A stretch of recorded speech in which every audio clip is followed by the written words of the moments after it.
सबका जीवन एक सा नहीं होता है।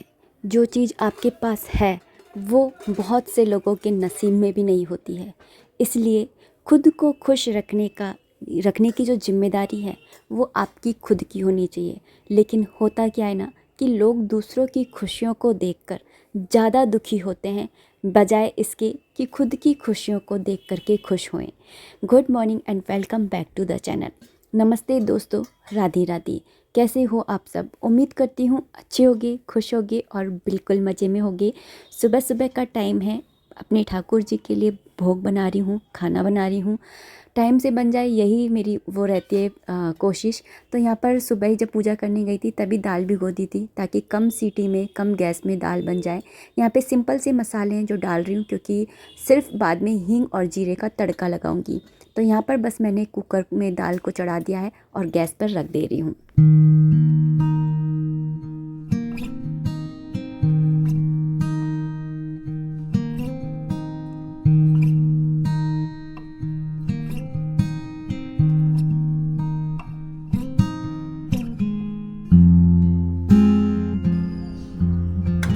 Hello and welcome back to the channel. नमस्ते दोस्तों, राधे राधे। कैसे हो आप सब? उम्मीद करती हूँ अच्छी होगी, खुश होगी और बिल्कुल मज़े में होगी। कल भिंडी आई थी, आपको मैंने बताया था ना कि भिंडी हर्षित की बहुत ज़्यादा फेवरेट है। तो मैंने सारी नहीं बनाई थी, उसमें से थोड़ी सी बचा ली थी कि मैं थोड़ी सी भिंडी बचा लूँगी और गीली भिंडी बना लूँगी। लेकिन हुआ ये ना कि ये हर्षित के पापा को थोड़ा सा चावल आलू इन सब से मुझे परहेज कराना है। और आज है ना हर्षित को मन था कि दाल चावल खाना है और मैं उसको मना कर रही थी। तो वो बोल रहा था कि पापा के चक्कर में हमें भी नहीं मिल रहा। तो मैंने इनको बोला कि मैं बता क्या करूँगा, तो ऐसे फंस जाती हूँ। तो इन्होंने बोला कि कोई बात नहीं, दाल चावल बना लियो। मैं दाल से रायता बना दी, थोड़े से रायते से। और फिर मेरे पास भिंडी भी रखी है तो मैं थोड़ी सी भिंडी भी बना ले रही हूँ। तो इनसे वो खा लेंगे और चावल मैं थोड़े से हर्षित के लिए बना लेंगी। अभी तो खैर मैंने दाल रख दी है, उसी कुकर में बाद में चावल बना लूँगी। तो ये मेरा पूरा है आज का भोग थाली रहेगी मेरी, जिसके अंदर दाल है, चावल है, भिंडी की सब्ज़ी और थोड़ा सा मैं रायता बना लूँगी। तो दोनों का हो जाएगा। हर्षित दाल चावल खा लेगा और भिंडी की सब्ज़ी भी खा लेता है। और ये भी है ना, दाल से खा लेंगे, रायते से खा लेंगे और भिंडी से खा लेंगे। तो अभी तक मैंने ये सोचा है, तो बस यही बना रही हूँ मैं। तो चलिए वीडियो को स्टार्ट करते हैं और बनाते हैं खाना भगवान जी के लिए, ठाकुर जी के लिए। वो वेट कर रहे होंगे। दाल के अंदर ना चढ़ा दी थी मैंने, लेकिन वापस से उतारा है मैंने ताकि मैं इसके अंदर टमाटर ऐड कर सकूं। क्योंकि मैं लड्डू गोपाल जी की जो दाल है ना, इसके अंदर हींग जीरे का ही तड़का लगाऊंगी तो टमाटर की खटाई है ना थोड़ी सी अच्छी लगती है। और इसलिए तो ऊपर से बस हींग जीरे का तड़का लगा लूँगी और टमाटर भी डाल दे रही हूँ। डालना भूल गई थी, नहीं तो फिर अमचूर की खटाई दो ना तो वो नेचुरल खटाई दो तो ज़्यादा अच्छी लगती है, इसलिए।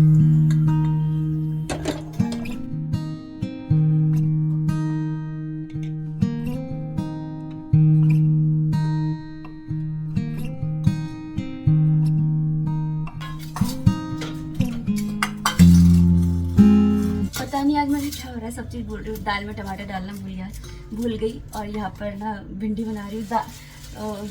तेल गरम करने रख दिया और भिंडी को काटना भूल गई। धुली वगैरह तो सब है, धुली हैं, गरम हो गए थे कट जाएंगे। क्योंकि वैसे गीली भिंडी बनाओ ना तो उसके अंदर लंबी भिंडियाँ नहीं चलती हैं, गोल ही चलती हैं।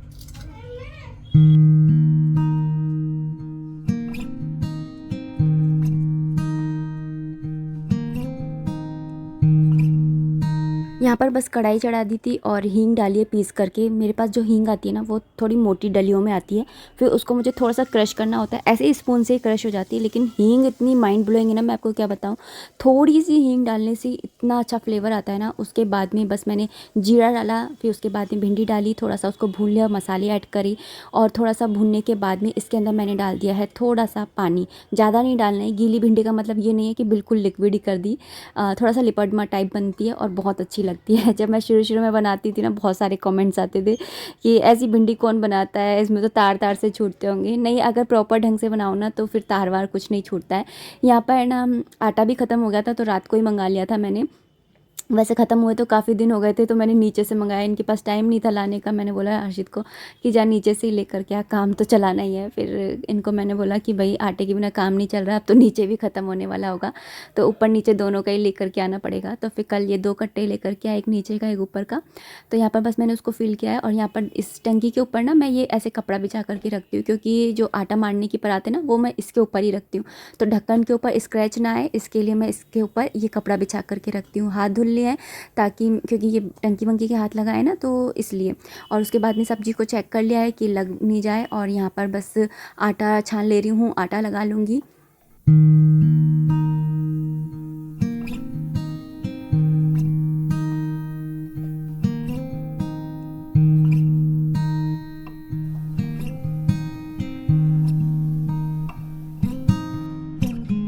आटा लग गया था, तो उसके बाद में मैंने यहाँ पे बस सब्ज़ी को चेक करा है। सब्ज़ी है ना जल्दी से बन जाती है, ज़्यादा टाइम नहीं लगता है, एक उबाल आ जाए और भाप में बन जाती है बाकी की। तो यहाँ पर ना अब मैं कुकर को चेक कर ले रही हूँ दाल के लिए, क्योंकि पता नहीं कुकर में क्या हो गया, सीटी नहीं ले रहा है। तो मैं खोल करके देख रही थी कहीं नीचे से लग जाए भाई। तो है ना अभी थोड़ा सा एक करने ना कच्ची थी, तो मैंने सोचा चलो अब इसको रख देते हैं गैस पर। और यहाँ पर मैं सलाद काटने लग गई थी जब तक, है ना, क्योंकि फिर कुकर के अंदर ही मैं चावल बनाऊँगी, इसलिए। तो यहाँ पर सलाद वगैरह काट लेती हूँ, आटा मेरा लग ही गया है, तो यहाँ पे बस वही काट लेती हूँ। तो यहाँ पर मैं एक कमेंट लेना चाहूँगी। एक्चुअली मेरे पास है ना एक कमेंट आया था कि वैसे तो गाय की पहली रोटी निकालते हैं, लेकिन है ना गाय को झूठा भी डाल देते हैं ऐसे। तो देखिए दोस्तों, ऐसा कभी भी नहीं करना चाहिए। गाय को तो कभी भी झूठा नहीं खिलाना चाहिए। कहते हैं कि गाय के अंदर 36 कोटि देवी देवताएँ होते हैं। हम लोग भी है ना छिलके खिलाते हैं ना, तो वो झूठे नहीं होते हैं। अगर आपकी कुछ भी झूठा है जैसे छिलके वगैरह, तो फल फ्रूट के, तो आप है ना उसे बकरी को खिला दीजिए, कुत्ते को खिला दीजिए, लेकिन गाय को मत खिलाइए। क्योंकि भागवत महापुराण में भी कहा गया है कि ना जब धरती पर संकट आया था कलयुग स्टार्ट होने पर, तो धरती माँ ने गाय का रूप धरा था, तो धरती माँ को गाय का रूप मानते हैं। तो इसलिए आप है ना गाय को तो कभी भी जूठन मत खिलाइए, क्योंकि धरती माँ से ही हमें सब कुछ मिल रहा है, और उसी को उन्हीं को ही हम अगर ऐसे जूठन खिलाएं तो मतलब किसी भी हालत में मतलब घोर पाप माना गया है। तो गाय को तो कभी भी नहीं खिलाना चाहिए। और यहाँ पर अभी मैं बना ले रही हूँ रायता। रायते के लिए मैंने ना मेरे पास है ना हमेशा है ना या तो पुदीना पिसा हुआ रखा रहता है, या फिर ना बथुआ पिसा हुआ रखा रहता है। कभी कभी तो दोनों ही, तो इस समय मेरे पास दोनों ही थे। तो मैंने यहाँ पे बथुआ का बना रही हूँ, साथ में मैं ना बूंदी है ना डाल दूँगी इसके अंदर, क्योंकि थोड़ा सा है ना अच्छा लगता है बूंदी डाल करके। तो मैंने यहाँ पर ना बूंदी डाल दी थी बथुए के साथ में, और सिंपल से मसाले डाल करके और मैंने बना लिया था। और काला नमक ज़रूर डालिए ना रायते के अंदर, अच्छा लगता है। आप चाहें तो है ना हींग जीरे का तड़का भी लगा सकते हैं, बट हमें तो ऐसे सिंपल से अच्छा लगता है, और जितना तेल घी है ना अवॉइड करो उतना ही अच्छा है। और यहाँ पर ना अभी मैं ना दाल के अंदर तड़का लगा ले रही हूँ हींग जीरे का। तो दाल है ना ऑलमोस्ट बनी गई है, तो यहाँ पर घी गर्म करने के लिए रख दिया था। इतने ना जो दाल है उसे छोटी भगोनी में कर दूँगी, क्योंकि कुकर के अंदर चावल बनाऊँगी। और वैसे भी बड़े बर्तन में रखो सामान, उससे अच्छा है कि छोटे बर्तन में रखो, तो जगह भी कम घिरती है और देखने में भी अच्छा लगता है अचानक से कोई आ जाए तो। यहाँ पर ना घी गर्म हो गया था, तो इसके अंदर बस है ना हींग डाल दूँगी, जीरा डाल दूँगी। हींग ज़रूर डालिए, क्योंकि अगर सिंपल बना रहे हो जैसे प्याज लहसुन नहीं डाल रही हो, तो हींग का फ्लेवर काफ़ी अच्छा लगता है। और भिंडी की सब्ज़ी बनाई थी ना, उसमें भी है ना हींग ज़रूर डालिए। जैसे सूखी बनाओ तब चाहे डालो मत डालो, लेकिन अगर गीली भिंडी बना रहे हो तो उसके अंदर हींग ज़रूर डालिए। तो यहाँ पर ना बस सिंपल सा तड़का लगाया था, साथ में थोड़ी सी कसूरी मेथी है ना जब जीरा डाला था उसी से मैं डाल दी थी, और थोड़ी सी कश्मीरी लाल मिर्ची डाली थी काश्मीरी, और बस ना तड़का लगा दिया था इस तरह से सिंपल सा। यहाँ पर इसको ढक दूँगी मिक्स करके, और साथ ही ना धनिया कल आया था, तो धनिया को ना कट कर लूँगी, और ना धनिया को भी इसके अंदर डालूँगी। धनिया को डाल दो तो है ना थोड़ी सी रौनक आ जाती है, हरी भरी सब्जी हो जाती है, अच्छी लगती है। और धनिया को ना मैंने इस तरह से इस टिफ़िन में रख दिया। एक्चुअली ये वाला टिफ़िन है ना नीचे से थोड़ा सा टूट गया, तो है ना हवा लगती रहेगी, मैंने सोचा इसलिए मैंने इसके अंदर रख दिया। देखते अगर ख़राब नहीं होगा तो इसी में रख लिया करूँगी, नहीं तो फिर टूटी चीज़ तो वैसे भी घर में रखते ही नहीं है ना, कहते हैं। लेकिन कहते हैं कि टूटी चीज़ रखनी नहीं चाहिए, लेकिन यह है कि अगर टूटी चीज़ काम आ रही है ना तो उसे रख सकते हैं, लेकिन अगर वो काम नहीं आ रही है तो उसे फेंक देनी चाहिए, हटा देनी चाहिए। और यहाँ पर अभी मैं चावल ले रही हूँ। तो मैं ज़्यादा चावल नहीं बनाऊंगी, क्योंकि ये तो खाएंगे नहीं, हर्षित खाएगा और थोड़े बहुत मैं खा लूँगी। तो यहाँ पे बस चावल ले लेते हैं, और चावल को बीन लिया है। और हर्षित को वैसे चावल पसंद नहीं है, तो उसको ऐसे ये जो जीरे वाले चावल होते हैं ना यही पसंद आते हैं, तो वही मैंने बनाए हैं। तो यहाँ पर बस बनाने रख देते। साथ ही अब मैं रोटियाँ सेक ले रही हूँ अपने प्रभु के लिए। सबसे पहले गाय की बनाऊँगी, और उसके बाद में लड्डू गोपाल जी की बनाऊँगी।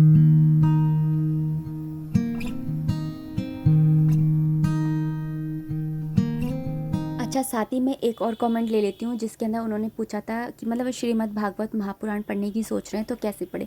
तो श्रीमद् भागवत महापुराण पढ़ने की सोच रहे हैं तो ये तो बहुत ही अच्छा डिसीजन है आपका। कहा जाता है कि जब कलयुग ना स्टार्ट हो रहा था, कृष्ण भगवान जा रहे थे, तब भक्तों ने उनसे कहा कि अब आप जा रहे हैं, क्या आपकी अब भक्तों को ज़रूरत नहीं है जो आप हमें छोड़ कर जा रहे हैं। तब श्री कृष्ण भगवान ने कहा था कि जो भी भागवत महापुराण के समीप आएगा उसको पढ़ेगा तो समझिए कि वो मेरे करीब है, मेरे सानिध्य में है, मेरे पास है। तो भागवत महापुराण को भगवान साक्षात श्री कृष्ण भगवान कहा जाता है और भागवत गीता को उनके द्वारा कही गई वाणी, उनके द्वारा कहे गए वचन।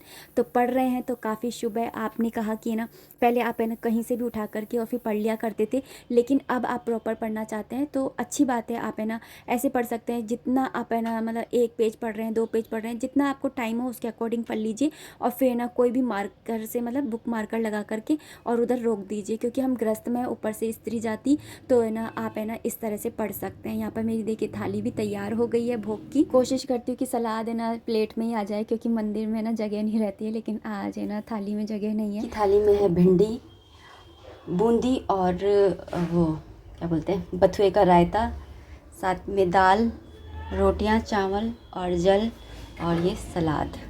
चम्मच।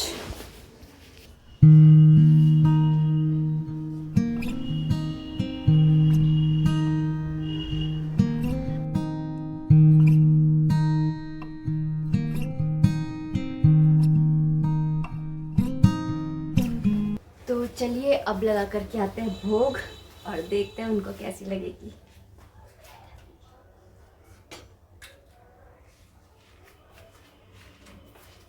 कल के वीडियो में मैं यहाँ पर खड़ी होकर के बात कर रही थी और यहाँ पर वॉशिंग मशीन दिख रही थी, तो गलत फहमी हो गई काफ़ी लोगों को कि मैंने वॉशिंग मशीन ख़रीद ली और मैंने उन लोगों को बताया भी नहीं है। अरे भाई, जिस दिन वॉशिंग मशीन आएगी ना उस दिन मैं सबको बताऊंगी कि हाँ आ गई। वो वॉशिंग मशीन एक्चुअली देवरानी की है और कल कपड़े धोलने थे, वो कंबल वगैरह, तो उसने मशीन लगाई थी और वो मशीन ले रही। ये मशीन थी वो। और मैं एक वीडियो में आप लोगों को बता चुकी हूँ कि यहाँ पर ना ये रहता है, वॉशिंग मशीन रहती है, वहाँ पे कूलर रहता है, यहाँ पे हमारी कूलर रहता है, तो जगह ही नहीं है। मैं आपको बता रही थी, तो शायद आप मेरे ब्लॉग से ना अच्छे से नहीं देखते हो। अरे खुल जा भाई गेट। ये वाला गेट है ना थोड़ा सा वैसा रहता है टाइट। अभी फ़िलहाल बन रही है शाम की चाय और मेरा फ़ैन खाने का मन कर रहा था। मैं हर्षित को बोली कि फ़ैन लेकर के नहीं आ रहा था, कि नहीं मैं नहीं लेकर के आ रहा। वो वॉशिंग मशीन मेरी नहीं है, जिस दिन आएगी उस दिन मैं आप लोगों को प्रॉपर दिखाऊंगी, खोलते हुए भी दिखाऊंगी। आते हुए तो खैर पता नहीं, बाजार तो खैर मम्मी और यही जाएंगे लेने के लिए, बाद में खोलेंगे और उसको लगाएंगे, तो वो सब चीज़ मैं आप लोगों के साथ में शेयर करूँगी, भगवान ने चाहा तो। वॉशिंग मशीन वो मुझसे 2 साल से यही कह रहे हैं कि है ना जब ना गर्मी आएंगी जब लूँगा, गर्मी आएंगी जब लूँगा, तो देखो कब आएगी। गर्मियाँ तो आती है चली जाती है। मैं भी सोचती कि अभी तो चलो धुल रहे हैं जैसे धुल। तो यहाँ बैठ कर के अभी जस्ट वीडियो को एडिट कर रही थी। ये वाली जगह है ना मेरी एडिटिंग की बन गई है। तो चलिए अब इस वीडियो को इतना ही रखते हैं। उम्मीद करती हूँ वीडियो को पसंद किया होगा। अगर वीडियो पसंद आती है तो प्लीज़ लाइक कर दीजिए, चैनल पे नए हैं तो प्लीज़ चैनल को सब्सक्राइब कर लीजिए और कमेंट करते रहिए। आपके कमेंट से मुझे बहुत ज़्यादा मोटिवेशन मिलता है, आपका प्यार, आपका सपोर्ट दिखता है, तो आप कमेंट्स ज़रूर किया कीजिए। और मिलते हैं नेक्स्ट वीडियो में, तब तक के लिए आप अपना खूब सारा ध्यान रखिए, खुश रहिए, कीप इंजॉइंग। जय माता दी, राधे राधे, हरे कृष्णा।